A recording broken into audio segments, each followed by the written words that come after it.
I wasn't born yesterday.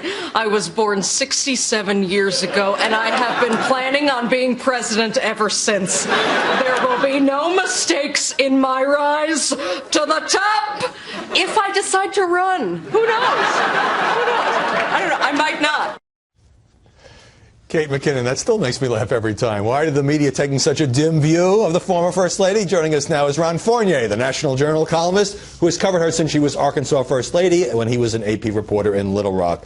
Ron, you've been very tough on Hillary on the email controversy. You even said she should consider not running. At the same time, you seem to have warm feelings for her dating back to your days in Arkansas. So what gives? Well, it's hard not to have warm feelings for her. I know you've known her for quite a while. I've known her since the mid-'80s. Not like you. Yeah, she's very likable, very funny, very warm. I've always said that if I had a choice of having dinner or a drink with a Clinton, by far, it'd be Hillary Clinton over Bill Clinton. Did you spend a lot of time with her during your years in Little Rock? Yeah. She used to like walking around downtown. Occasionally I'd fall in with her and take a walk with her. Saw her all the time at the state capitol. I mean, we weren't best buddies, and I didn't cover her. I covered the governor. But she's someone who I have a sense of as a person, and was she not as defensive defensive then toward the press? Did that come later? It's grown, and let's give her the benefit of the doubt. It's grown for a reason. When she started out in Arkansas, she was two things that were hard to be in the late 70s in Arkansas. She was a woman and a Yankee. I knew about being one in Arkansas, and it was kind of tough. She gave up her maiden name, Rodham, because it became a political issue. That has to kind of burn you, that she had to give up her maiden name. Why should she have had to done that? She got beat up when she did the education standards in the early 80s. They were successful, but she carried some scars. She gained a lot of respect even among the old bulls in the legislature, but gained a lot of scars. And we saw in 92. Since you had this personal relationship as time went on, were there times when she got angry at you?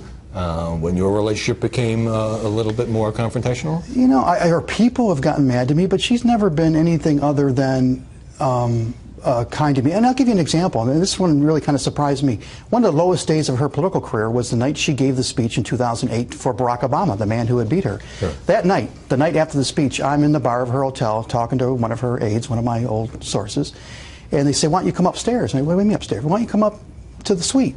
So I go upstairs, and here I'm in this party, this Clinton party, and the first people I see are the First Lady and Chelsea. And Chelsea, by the way, was someone I could never talk to, never felt like I had the reason to talk to because they kept her outside of politics. And I wrote them really hard in the 2008 primary, really hard, including the president, the former president. So how did she treat you? How you doing? Ask about my kids by name. We didn't talk politics. We talked, I mean, it was off the record, but it was just really interesting, small talk for half an hour. By the way, over her shoulder, I see this kind of bulbous nose and gray hair and these glasses. It's the president. I couldn't figure out what he was doing. And when I finally, after about a half an hour, I excused myself from the senator, who again could not have been more gracious, even after I wrote her real hard. And I go around, and there's Bill Clinton in the middle of this big party, this post-speech party, at a big old desk that they had put in the middle of the suite, and he's handwriting his address for the next night. That's interesting. So is she justified, in your view, in having this deep-rooted suspicion of the media? I mean, I've heard a lot of people say she's very charming in private, but at least in public, she seems to view our ilk with disdain. Maybe not you, because she knows. It's a complicated answer, because politics is complicated. Yes, she has every right to be disdainful of us. I've written some nasty stuff about her. I'm very tough on her. Everybody in the media is tough on her. You know why?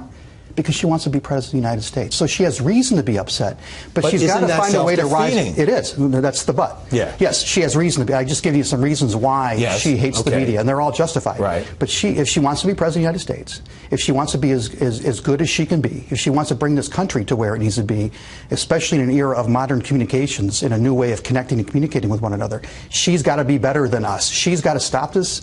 The media's picking on me, and got to stop this secrecy and rise above it. Just briefly. Most politicians court and try to charm the media, Bill Clinton famously, and she doesn't seem to do that except perhaps behind the scenes. She's capable of doing it even on the record. She's capable of doing it as First Lady. Those of us who took trips with her on a First Lady's trip, she was very good at schmoozing the media. And the only reason you want to schmooze the media, Howard, is not to get us to pull our punches. We won't. It's for us to give you the benefit of the doubt. And that's what she's lost with the press. I think that's a good note to end on. Ron Fournier, thanks very much for stopping by this Sunday.